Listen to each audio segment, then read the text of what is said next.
നമസ്കാരം. Raf talk ഫുട്ബോളിലേക്ക് അവർക്കും സ്വാഗതം. റോഡ്രിഗോയുടെ ഭാവി എന്താണ്?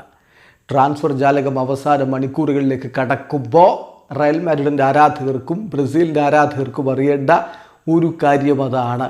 ഇപ്പോൾ ആ കാര്യത്തിൽ ഫബ്രീസിയോ റൊമാനോ കൺഫേം ചെയ്തു പറയുന്നു Rodrigo will stay. Rodrigo Real Madrid വിട്ടു പോകില്ല. ഇപ്പോൾ അദ്ദേഹം അവിടെ സ്റ്റേ ചെയ്യാനാണ് സാധ്യത എന്ന് കൺഫേം ചെയ്തു പറയുന്നു. അതോടൊപ്പം തന്നെ അദ്ദേഹം പറയുന്നു, ഒരിക്കലും ലിവർപൂളിലേക്കോ ആഴ്സണലിലേക്കോ മാഞ്ചസ്റ്റർ സിറ്റിയിലേക്കോ എത്തുന്നതിൻ്റെ തൊട്ടരികിലൊന്നും ആയിരുന്നില്ല റോഡ്രിഗോ. ഇപ്പോൾ അദ്ദേഹം റയൽ മാഡ്രിഡിൽ തുടരാനാണ് ആഗ്രഹിക്കുന്നത്. അദ്ദേഹത്തിൻ്റെ ആ ഒരു പ്ലേസിന് വേണ്ടി ഫൈറ്റ് ചെയ്യാൻ തീരുമാനിച്ചിരിക്കുന്നു റോഡ്രിഗോ എന്നാണ് ഫബ്രീസിയോ പറയുന്നത്. അതേസമയം ഇന്ന് സാബി അലോൺസോയുടെ റോഡ്രിഗോയെക്കുറിച്ച് ചോദിച്ചു. റയലിന് നാളെ കളിയുണ്ട്. നാളത്തെ കളിയിൽ അവർ മയോർക്കയുമായിട്ട് കളിക്കുകയാണ്.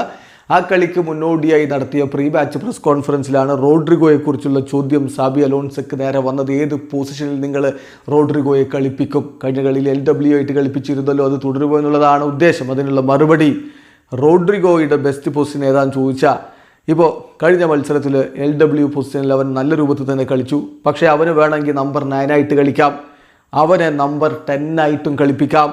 കഴിഞ്ഞ തവണ അവൻ RW ആയിട്ട് കളിച്ചിട്ടുണ്ട്. സോ മുന്നേറ്റ നിരയിൽ ഏത് പൊസിഷനിലും കളിപ്പിക്കാൻ പറ്റുന്ന താരമായിട്ടാണ് റോഡ്രിഗോയെ ഞാൻ കാണുന്നത്. അവനെ ഞാൻ കൗണ്ട് ചെയ്യുന്നുണ്ട് എന്ന് സാബി അലോൺസോ റിപ്പീറ്റ് ചെയ്യുന്നു. അതേസമയം വിനിയെക്കുറിച്ചുള്ള ചോദ്യം വന്നപ്പോൾ അദ്ദേഹം പറഞ്ഞ മറുപടി കൂടി നോക്കുക. ഞാൻ വളരെ ഹാപ്പിയാണ് വിനിയുടെ കാര്യത്തിൽ.